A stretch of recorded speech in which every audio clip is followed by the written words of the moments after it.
Let's move along here to our second caller. Thank you very much, Mary Beth. This is Aditya. Is that right, sir? Am I pronouncing your name correctly? Yes. Yes. Hi, Mark. And where are you playing out of? This is out of the Bay 101. Bay 101. Okay. Bay Yeah. 101 in San Francisco area. You got Bay 101. You got Yeah. Matrix. You got Grayton-ish. You got Lucky Chances. And what's the game here? So this is the 235. 235. That only quirky 2 on the button for the small blind, which I always find really. Whenever I play in the Bay Area, I always forget about it. And I always think it's kind of weird too, because like with the chopping, it's like if you chop and it gets folded to you on the button, are you supposed to chop? I don't want to fucking chop my button, right? Small blind in for 2. It's kind of strange, to be honest with you. But and then what's the max buy-in for this game? Is it 1,000 or? It's 800. 800. All right, so 235, 800 max. And how deep are you? Around 1800 deep. Yeah. Is that the effective stack? 1850. Yes. Oh wow, so very deep. Okay, cool. Yeah. This is also because there's been like a $10 straddle going around every hand. Okay. Yeah. So is there a straddle in this hand? Yes. And is it from under the gun? Yes. Okay, so 235 plus 10, so 4 people in the blinds. Okay. Yeah. So I'm on the dealer button. Okay. And I have the Queen Jack of Hearts. Okay. And so preflop goes like this, and we're six-handed right now. 6-handed. Okay. Yes. So the preflop goes like under the gun limps in for 10. Okay. And the cutoff who's the next to act, because we're only playing six-handed. He raises to 40. To 40. Okay. Yeah. So I'm on the button and I re-raise to 140. I like that play, Aditya, a lot. This is a classic, almost like a Texas type setup. So you're saying it's 6-handed. There's 4 blinds, right? So 2/3 of the field are in the blinds. So you're always incentivized here to not just call. You've got the straddle behind you that's in for 10. If you call, that's going to bring those people in. So whenever there's more than 2 blinds, I always say like you should ramp up the 3-bet aggression. So I like this play. Yep. All right, 3-bet to 140. Queen Jack of Hearts on the button. Okay. Now this is where the hand gets a little weird. The small blind cold calls. Small blind cold calls. Okay. And the straddler also cold calls. And then does the limper and the initial guy get out of the way? The limper gets out of the way, and the cutoff also puts in the call. Wow. All right. So you 3-bet the button, typical live poker, right? Small blind cold calls, straddle calls, cold calls, cutoff also calls. Everybody's 1850, right? Ish? Ish, yes. Okay. Yeah. All right. So 1, 2, 3, right? Hero, small blind, and straddle, and the cutoff 4. So the pot is probably maybe like 570 or something like that with the limp. Okay. All right, I'm with you. Okay. The flop comes out the 10 of hearts, Jack of diamonds, and 4 of clubs. So the flop comes out Jack of diamonds, 10 of hearts, 4 of clubs. So Jack 10, 4 rainbow here with Queen Jack of hearts. So top pair, backdoor flush draw, little backdoor straight draw stuff going on. Okay. Does it get checked to you on the flop? Unfortunately, no. The small blind leads out for 350. 350? Wow. I know. Yeah. And does it get folded to you?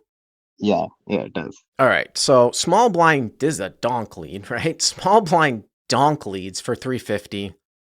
The straddle folds, the cutoff folds, and now cutoff folds, and now it's over to the hero. Let me ask you this question, Aditya. So let's say that somebody called in between.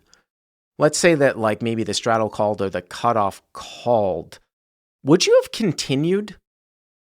I doubt it. You think you would have folded? Or out of the way. Yeah. There's not a whole lot of good turn cards for you. I mean, it would have been interesting because the pot at that point would have been like 1270, 350 for you to call closing the action. So you would have been getting like 3-1. You have a backdoor heart draw. You have top pair. I think it's probably pretty close. I think here, heads up, I mean, you have to defend. One of the first things that just going to go back like in my head is like, well, what does a small blind pre-flop cold call range look like to 3 bets? What does it look like? I mean, it went So, open, 3 bet, he cold called. so in these kind of games, what I've observed is Ace King does a lot of the cold calling. I know it actually, I'm sure it should be raised off, but a lot of people just like cold call with Right. maybe queens because Mm-hmm. he's seen like a 3 bet and maybe he's afraid of raising with queens, Yeah. jacks, tens, or maybe nines. Yeah. Well, so it's interesting. Some people in the live chat saying fold, fold. This is just a fold all day. What you had said about Ace King, though, the type of guy that might cold call 3 bets with Ace King, and I agree with you, like an Ace King off type of thing. But is that consistent with him donking out onto the flop though for 350? If he's playing, that passively, like into a bunch of people, I think you're sort of right on with like queens. Of course, you have a queen in your hand, so it's less likely that he has that. Jack 10, which is like two pair plus, two pair. You have a jack in your hand. I mean, the pot is 920. It's 350 for you to call. I think it's a little bit tight to just give up for some of you live chat people on the flop. Now, if you were to say like the turn's a deuce and the guy like fires out 700 and you want to fold then and there on the turn, okay, fine. A draw that might make this play, that might cold call 3 bets cold here, Aditya, might be like king queen suited. I think king queen suited is more likely to make this play in conjunction with the flat call than just somebody donking out with ace king. So did you call? I call, yeah, All right. because I just thought it was way too like needy to like fold when I have position on him too Yeah. and the odds and stuff. Yeah. Yeah. So I called.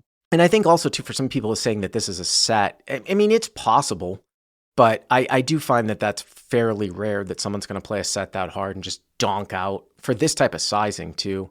So it looks like the pot's 1270. Okay. What's the turn?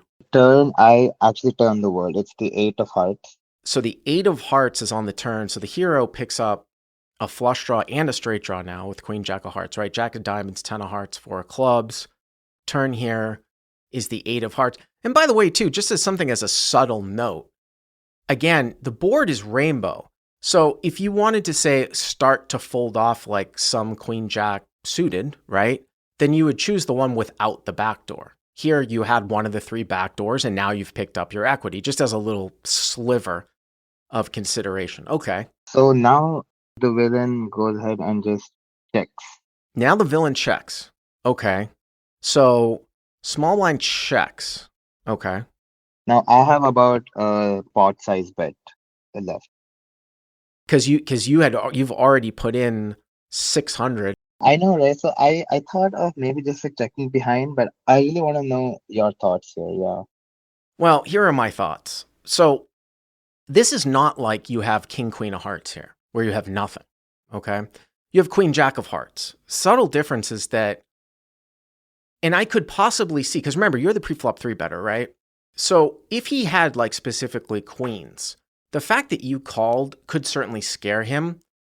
It's a little bit of a connection type of thing here too on the 8, although looking at the way that you'd probably comprise of your 3-betting strategy, it probably doesn't really help you all that much besides possibly giving you the backdoor.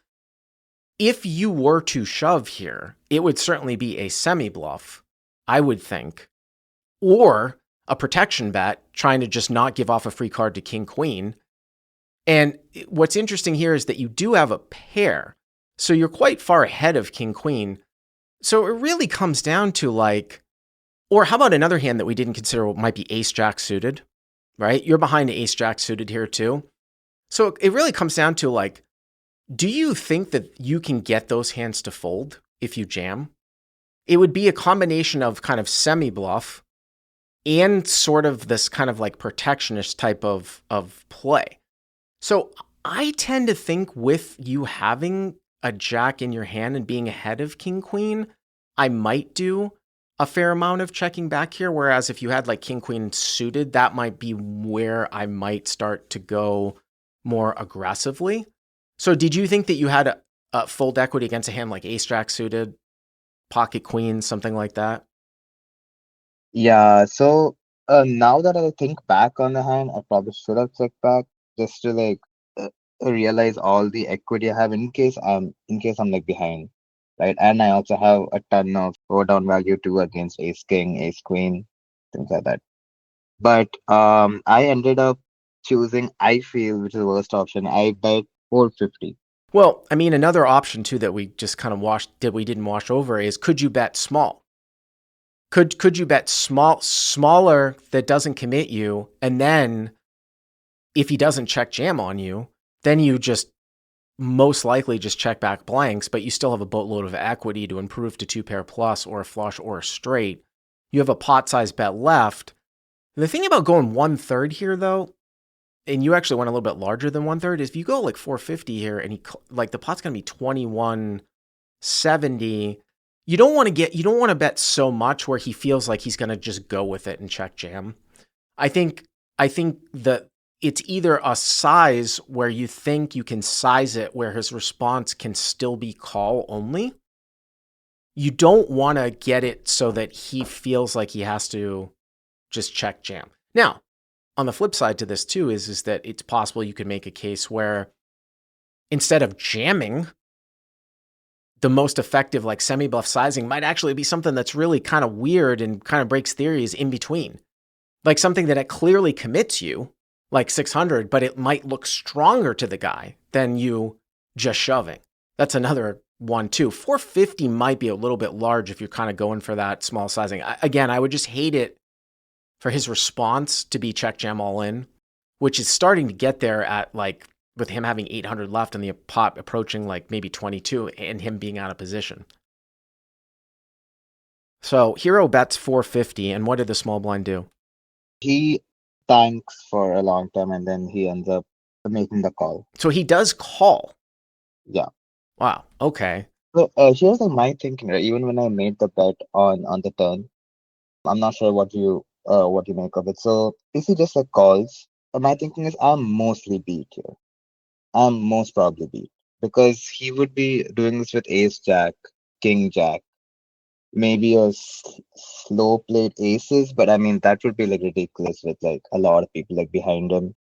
But yeah, I would say I am beat if he calls this bet, or he has a really strong draw, Well, the interesting part of which that draw, beats my draw. I mean, here's what I was thinking about in terms of people are like, well, why bet? What are you getting called by? Again, king queen is a possibility, although Piero does have a queen. The interesting thing about here on the heart side that comes is you're the one with the queen of hearts, so it's not like he can turn a backdoor with like ace queen of hearts with king queen because you have it. So when he does check call, the thing is that when you bet 450 and a 1270, the pot's like 1720, 450 for him to call. So he's getting almost 4-1. I don't know. It's interesting with this type of sizing. If he ever did lead out with king queen suited, it's a little bit of an in-between sizing. It's possible he might have slivers of king queen. And this is kind of why I wanted to make a little bit of a smaller bet if I were to take that small sizing, although I do like a check back like a lot more. So I think with this texture, with you having the queen of hearts and the sizing that you took, I tend to agree with you because the only real thing that you're ahead of here is like king queen. Because again, it's just weird for a guy, talk about like, again, ace king like donking out here after flatting. Ace queen, the same type of thing. Ace queen actually even picks up additional equity here too because it turns a double gutter. It's just a little bit strange, Dollar to do that and check. But all right, so the pot's 2170 now. You guys have put in 940 to 950, so you have what, like 850, 800. Yeah. All right, so what's the river here? The river is the 8 of diamonds. The 8 of diamonds. So I bricked out. Yeah. Okay, and he checks to you? He checks. Now, here's my thinking, right? I know I can't win, right? I don't have the best hand, according to me, at least. So, and I also know that this 850 is a big bet for this game. Mm-hmm. I mean, I know it's just like 1/3 or maybe like one. Yeah, I think it's like 1/3 the size of the pot. Mm-hmm. But for this game, like 850 is a big size. Right, you're talking about absolute size, right? And that's one of the small stakes exploits where as the pot gets larger, it's more about the absolute size as opposed to the percentage size of the pot. And I 100% agree with you.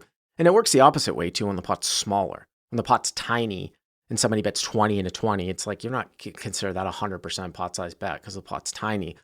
So what you are saying is that you think there's very little chance that you're winning here should you turn Queen Jack into a bluff to get him off of something like Ace Jack or Queens? Yes. I What do mean, you think about that? the only thing that here's the great thing about being good players here is that if you had aces or kings here, just the way that you've been talking through this hand, I know that you're good enough to value bet here, right? With aces or kings. And you should. The problem is that is the way that your opponents play. The problem, and this is what I always say, is that I feel like a lot of times your opponents put themselves in your position, even subconsciously, and they say, I would never bet aces or kings here. So when this guy bets, he only has like pocket jacks, pocket tens, or he has like ace queen or ace king. Therefore, I call with ace jack. That's the dance that we play a little bit in live poker. That you can take hands that are thinner for value and value town guys, and then sometimes have to pull back on the bluffs because when your opponent puts themselves in your spot, they would never bet those thin value hands. Therefore, they think you're polar, even though they don't know what that means a lot of times, and they might call. Do you have a sliver of showdown value against a hand like king, queen, even though you have a queen in your hand? I guess a sliver, but it's not like you have king, queen in your hand where you have no chance of winning whatsoever. So I mean, I understand what you're saying. I think it's maybe a game flow thing and maybe an opponent thing. I think if it's entirely unknown, I don't know if I go for it here. Yeah, he's an entirely unknown. So I've just come to the table and I just like doubled up because I had like pocket kings. So yeah, that's the only hand which these guys have in me like showdown. Did you It's only the pocket kings. Did you go for it? I did, yeah. Oh, I can hear the sigh in your voice. So Hero goes Yeah, all in. Now, so Hero goes all in. I'm going to jump and assume that because of that inclination in your voice, that it probably didn't get through. Am I correct? so he tanks for like 10 minutes. I'm not Uh-huh. even joking. For 10 minutes he just tanks. And as you said, right, he's not even like putting me on aces or kings. He's just like, do you have full house? That's the problem. Yeah. Yep. And as you said also, I would play aces and kings exactly like this. Try to get all the money in. Yeah, I mean, why not? Yeah. Right? Like you most likely do have the best hand, yeah. So So, he tanks, and he ends up like making the call, and what does he have? and he has kings. Kings. Wow, that's even further up. So king.